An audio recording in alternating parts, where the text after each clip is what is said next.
नमस्कार विद्यार्थी मित्रांनो, तुम्हा सर्वांचं स्वागत आहे. आज आपण नवोदय प्रवेश परीक्षा याच्यामधला परिसर अभ्यासचा 18वा प्रकरण पाहणार आहोत. आपल्या गरजा कोणत्या असतात? आपल्या मूलभूत गरजा कोणत्या?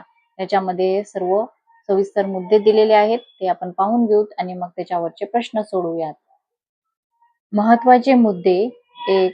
गरजा. सर्वात महत्वाचा मुद्दा आहे गरजा. आपल्या गरजा कोणत्या आहेत हे पाहायचं आहे. अन्न, वस्त्र, निवारा, आरोग्य आणि शिक्षण या आपल्या मूलभूत गरजा आहेत. अन्न, वस्त्र, निवारा या तर सजीव म्हणून माणसाच्या मूलभूत गरजा आहेतच, मात्र त्याबरोबर आरोग्य आणि शिक्षण याही मूलभूत गरजा आहेत. आरोग्याच्या आवश्यक सेवा सुविधा पुरवल्यास व्यक्ती निरोगी राहते आणि आपले दैनंदिन जीवन आणि त्यातील कार्य नीट पार पाडू शकते. ग्रामीण भागात प्राथमिक आरोग्य केंद्र तर शहरी भागात सरकारी दवाखाने आरोग्याच्या सुविधा पुरवतात. म्हणजे ग्रामीण भागामध्ये, ग्रामीण भाग म्हणजेच खेडे भाग, तिथे आरोग्य केंद्रे असतात छोटी छोटी, आणि त्याच्यानंतर शहरी भागामध्ये मोठे मोठे सरकारी दवाखाने सुद्धा असतात. तिथे सर्व इलाज जे असतात ते फ्री मध्ये होत असतात. लसीकरण, साथीचे रोग नियंत्रण, जनजागृती तसेच वैयक्तिक स्तरावर आरोग्याची काळजी याद्वारे उत्तम आरोग्याची गरज पूर्ण करता येते. शिक्षणामुळे विचार करणे, लिहिणे, वाचणे, संवाद, दुसऱ्यांशी संपर्क, समस्या सोडवणे, नवीन गोष्टी शिकणे, नवीन गोष्टी तयार करणे अशी विविध कौशल्ये प्राप्त होतात. मूलभूत गरजांची पूर्तता होणे अत्यंत आवश्यक असते. मूलभूत गरजांची पूर्तता झाली तरच आपण किमान राहणीमान राखू शकतो आणि जगू शकतो. ज्या लोकांच्या मूलभूत गरजा पूर्ण होत नाहीत किंवा पुरेशा प्रमाणात पूर्ण होत नाहीत, त्यांना उपासमार, दारिद्र्य, बेघरपणा, रोगराई, व्यवसायाच्या संधीचा अभाव अशा विविध समस्यांना तोंड द्यावे लागते. म्हणजे आता बऱ्याच लोकांच्या मूलभूत गरजा ज्या आहेत, अन्न, वस्त्र, निवारा, ह्या सुद्धा पूर्ण होत नाहीत. आपण बघतो रस्त्यावर बरेच जण लोक राहतात, त्यांच्या त्या मूलभूत गरजा पूर्ण होत नाहीत म्हणून त्यांना तसं राहावं लागतं. त्यांना घर नसतं, त्यांना वेगवेगळे रोग होतात, त्यांची उपासमार होते, त्यांना खायला भेटत नाही. अशा विविध समस्यांना त्यांना तोंड द्यावं लागतं. दुसरा मुद्दा आहे आवड. आवड किंवा आवडीच्या गोष्टी म्हणजे जीवन सुखकर व आरामदायक करणाऱ्या गोष्टींची इच्छा बाळगणे होय. आवड ही व्यक्तिसापेक्ष असते, म्हणजेच प्रत्येक व्यक्तीच्या आवडीनिवडी वेगवेगळ्या असतात. व्यक्तिसापेक्ष म्हणजे काय, तर प्रत्येकाची आवड वेगळी असणार. मला एखादं फ्रूट आवडतं, फळ आवडतं, आंबा आवडतं, दुसऱ्याला ते आवडेलच असं नाही. म्हणजे प्रत्येक व्यक्तीची आवड ही वेगवेगळी असते. गरज आणि आवड यात नेहमी तडजोड करणे आवश्यक ठरते. उदाहरणार्थ, हवा ही गरज आहे, पाणी ही गरज आहे, मात्र एखाद्याला नदीचे पाणी आवडते तर एखाद्याला विहिरीचे पाणी आवडते. अन्न ही गरज आहे, या अन्नामध्ये आपण भाज्या खातो, त्यामुळे भाजी ही गरज आहे. पण एखाद्याला कारल्याची भाजी आवडीची असेल तर एखाद्याची ती भाजी नावडती असेल. ह्याला म्हणतात व्यक्तिसापेक्ष, म्हणजे व्यक्तीनुसार वेगवेगळं आवड असणे. गरजेची गोष्ट मिळाली नाही तर आपण जगू शकत नाही, मात्र आवडीची गोष्ट मिळाली नाही तर आपण जगू शकतो. तिसरा मुद्दा आहे हाव किंवा हव्यास. गरजेच्या किंवा आवडीच्या गोष्टीचा अत्यंत दुराग्रह संचय मालकी माणसाचा हव्यास दाखवतो. व्यक्तीने किंवा समाजाने एखाद्या गोष्टीचा हव्यास बाळगला तर त्यामुळे काही इतर जणांच्या गरजांची पूर्तता करणे कठीण जाते. त्यामुळे कधी कधी पाणी टंचाई, अन्न टंचाई, दारिद्र्य आणि असमानता व इतर अनेक सामाजिक समस्या उद्भवू शकतात. चौथा मुद्दा आहे दिव्यांगजन आणि त्यांच्या गरजा. आपल्या आजूबाजूस जन्मजात कारणामुळे, अपघात किंवा आजार या कारणामुळे शारीरिक व्यंग असलेल्या काही व्यक्ती दिसून येतात. त्यांना दिव्यांगजन म्हणतात. दिव्यांगासाठी विशेष सेवा सुविधा पुरवणे गरजेचे असते. जेणेकरून अशा दिव्यांगांच्याही मूलभूत गरजा पूर्ण होऊन त्यांनाही इतरांसारखे किमान राहणीमानाचे आयुष्य जगता येऊ शकेल. डोळ्यांनी पाहू न शकणाऱ्या अंध दिव्यांगासाठी ब्रेल लिपीचा वापर करून त्यांना वाचनाची सेवा सुविधा पुरवण्यात येते.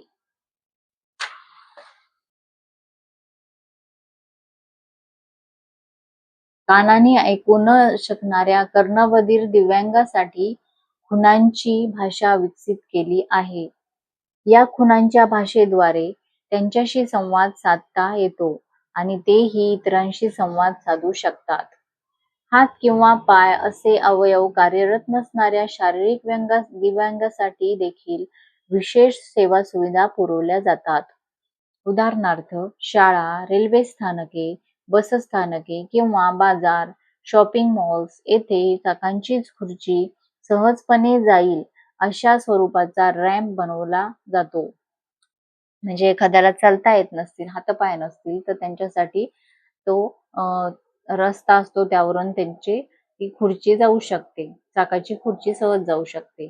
5वा मुद्दा आहे आपले भावनिक जग. माणूस बोलू शकतो तसेच तो भाषेचा उपयोग करून बोलण्यातून आणि लिहिण्यातून संवाद साधू शकतो. माणूस विचार करू शकतो आणि योग्य अयोग्य अशी निवडही करू शकतो.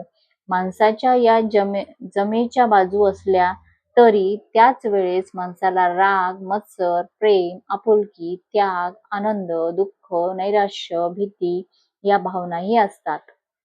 या भावनांचा नीट वापर न झाल्यास किंवा एखाद्या भावनेचा अतिरेक झाल्यास स्वतःचे तसेच इतरांचेही नुकसान होऊ शकते.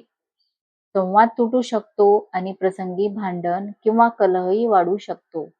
हे टाळण्यासाठी भावना नियंत्रणाचे शिक्षण आवश्यक आहे.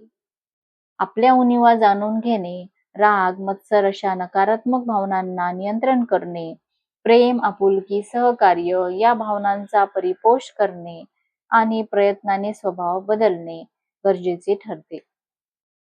अशा प्रकारे आपण आपल्या गरजा याविषयी सर्व माहिती पाहिलेली आहे आणि आता आपल्याला याच्यावरचा स्वाध्याय सुरू करायचा आहे. त्यातला पहिला प्रश्न पहा.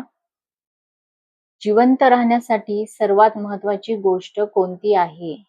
ए. नवीन सायकल, बी. अन्न, वस्त्र, निवारा, सी. महागडा मोबाईल, डी. हिऱ्याचे दागिने. त्याचं उत्तर आहे पर्याय क्रमांक बी. अन्न, वस्त्र, निवारा हे जिवंत राहण्यासाठी सर्वात महत्वाची गोष्ट आहे. मोबाईल नाही मिळाला किंवा सायकल नाही मिळाली किंवा हिऱ्याचे दागिने नाही मिळाले तरी आपण जगू शकतो, पण अन्न, वस्त्र, निवारा नाही मिळाला तर आपण जगू शकत नाही. दुसरा प्रश्न आहे मूलभूत गरज म्हणजे काय? ए. ज्या गोष्टीशिवाय आपण जगू शकत नाही. बी. ज्या गोष्टी आपल्याला मित्राकडे पाहून हव्याशा वाटतात. सी. जास्तीत जास्त पैसे साठवणे. डी. नेहमी नवीन खेळणी मागणे. त्याचं मूलभूत गरज म्हणजे काय? याचं उत्तर काय असेल? पर्याय क्रमांक ए. ज्या गोष्टीशिवाय आपण जगू शकत नाही त्यांना मूलभूत गरज म्हणतात. तिसरा प्रश्न आहे रोहनला भूक लागल्यावर तो काय करेल? ए. टीव्ही बघेल, बी. जेवण करेल, सी. नवीन व्हिडिओ गेम विकत घेईल, डी. मित्राला फोन करेल. त्याचं उत्तर आहे पर्याय क्रमांक बी. जेवण करेल. चौथा प्रश्न आवड म्हणजे काय?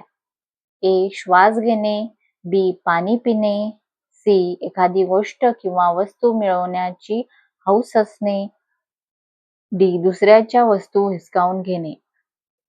आवड म्हणजे पर्याय क्रमांक सी.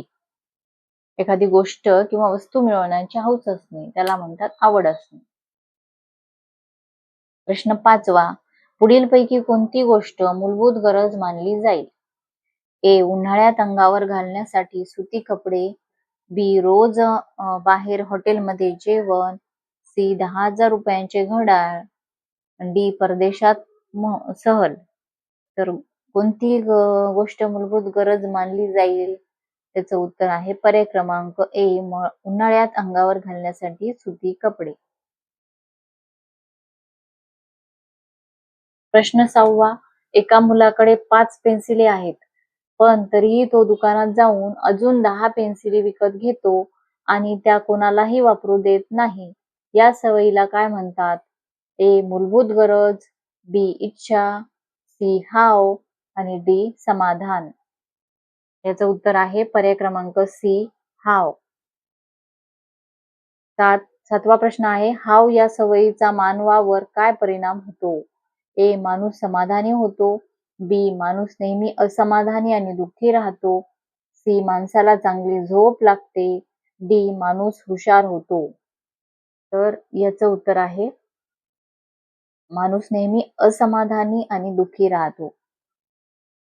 8वा प्रश्न आहे, जर तुमच्याकडे मूलभूत गोष्टी अन्न, वस्त्र, निवारा असतील तर तुम्ही कसे राहिले पाहिजे? ए. अजून हवे म्हणून रडले पाहिजे, बी. आपल्याकडे जे आहे त्यात समाधानी राहिले पाहिजे, सी. मित्राच्या वस्तू चोरल्या पाहिजेत, डी. फक्त नवीन वस्तूचीच मागणी केली पाहिजे. तर याचं उत्तर आहे बी. आपल्याकडे जे आहे त्यात समाधानी राहिले पाहिजे. 9वा प्रश्न, मूलभूत गरजा आणि आवड यामध्ये मुख्य फरक काय आहे? ए. मूलभूत गरजा जगण्यासाठी आवश्यक असतात, आवड फक्त चैनीसाठी असतात, बी. दोन्ही एकच असतात, सी. आवड पूर्ण करणे खूप सोपे असते, डी. मूलभूत गरजा पैशाने विकत घेता येत नाहीत. त्याचं उत्तर आहे पर्याय क्रमांक ए. मूलभूत गरजा जगण्यासाठी आवश्यक असतात, आवड फक्त चैनीसाठी असतात. 10वा प्रश्न आहे, राहुलला वाढदिवसाला एक सायकल हवी आहे. ही राहुलची काय आहे? ए. मूलभूत गरज, बी. आवड, सी. लोभ आणि डी. आसक्ती. त्याचं उत्तर आहे पर्याय क्रमांक बी. आवड. 11वा प्रश्न, हाव ही वाईट सवय का मानली जाते? ए. कारण त्यामुळे आपण खूप पैसे कमवतो, बी. कारण लोभी माणूस कधीही दुसऱ्याला मदत करत नाही, सी. कारण लोभामुळे हव्यास वाढतो आणि आनंद नाहीसा होतो, डी. कारण त्यामुळे आपल्या शरीराचे आरोग्य चांगले राहते. याचं उत्तर आहे पर्याय क्रमांक सी. कारण लोभामुळे हव्यास वाढतो आणि आनंद नाहीसा होतो.